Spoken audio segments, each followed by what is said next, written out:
சாதம், சப்பாத்தி எல்லாத்துக்குமே சூப்பரான ஒரு சைட் டிஷ் மட்டன் எண்ணெய் சுக்கா எப்படி செய்யலாம் இந்த வீடியோவில் பார்க்கலாம் வாங்க. இதுக்கு வந்து மட்டனை ஃபஸ்ட்டு நம்ம தண்ணி ஊற்றி நல்லா வேக வச்சுக்கலாம். ஒரு ஸ்பூனில் மஞ்சள் தூள், 2 ஸ்பூன் ஆயில் சேர்த்துட்டு இதை நல்லா நம்ம வேக வச்சு எடுத்துக்கலாம். 2 சேர்த்து நல்லா வெந்துடுச்சு. இந்த கறியை மட்டும் தனியாக எடுத்து வச்சுக்கிட்டு நம்ம தண்ணி தனியாக எடுத்து வச்சுக்கலாம். ஒரு மண்சட்டியில் பட்டை, ஏலக்காய், கிராம்பு, சோம்பு இதெல்லாம் ஆட் பண்ணதுக்கப்புறம் 4 பெரிய வெங்காயம் ஆட் பண்ணிக்கலாம். நீங்கள் சின்ன வெங்காயம் கூட ஆட் பண்ணிக்கலாம். ஒரு ஸ்பூனோட இஞ்சி பூண்டு பேஸ்ட்டு நம்ம வேக வச்சு எடுத்துருக்க மட்டன் இதில் ஆட் பண்ணிவிட்டு கொஞ்சமாக உப்பு சேர்த்துட்டு நல்லா வதக்கி எடுத்துக்கலாம். இதில் 4 ஸ்பூன் அளவு மட்டன் தூள் ஆட் பண்ணிக்கலாம். 1 ஸ்பூன் அளவு சில்லி பவுடர் ஆட் பண்ணி இது எல்லாத்தையும் நல்லா பிரட்டி எடுத்துக்கலாம். எண்ணெய் வந்து நீங்கள் அதிகமாக சேர்த்திங்கன்னா இந்த மட்டன் எண்ணெய் சுக்கா வந்து நல்லாயிருக்கும்.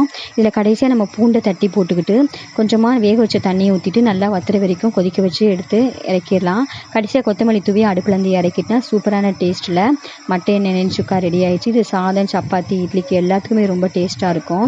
கண்டிப்பாக மட்டன் வாங்கினீங்கன்னா இந்த மட்டன் எண்ணெய் சுக்கா ட்ரை பண்ணி பாருங்கள். குக்கிங் வீடியோஸ்க்கு நம்ம சேனலை சப்ஸ்கிரைப் பண்ணிக்கோங்க. தேங்க்யூ.